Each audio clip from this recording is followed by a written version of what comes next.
the motor. So let's start with bags.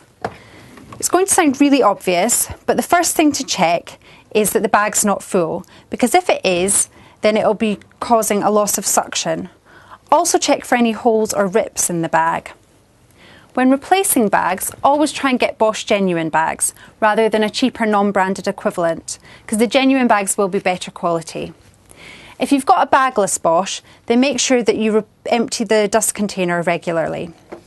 Now moving on to filters, this model has two filters, a pre-motor filter and a post-motor or exhaust filter, and this is a HEPA filter. The pre-motor filter is washable. To do this, rinse it under warm water and then leave to air dry for about 24 hours. If it's damaged or in a really bad state, you can replace that.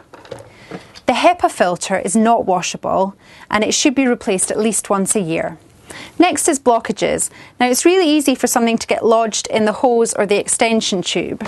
So you can check visually and you can also feel your way along the hose. And you can use something like a coat hanger to get into the extension tube.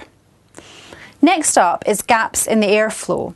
Now this is what a new BOSCH hose looks like, but over time the plastic can degrade, and coupled with the fact that most people pull their vacuum cleaner along by the hose, it can end up looking something like this. Now this is a pretty extreme example, but even the smallest hole or rip can cause a loss of suction. Lastly, if you've tried all of the above and you're still experiencing a loss of suction, then it's probably due to the motor. Now the motors in all BOSCH vacuum cleaners are replaceable.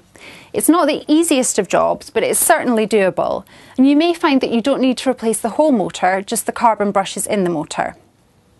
Bags, filters, hoses, extension tubes,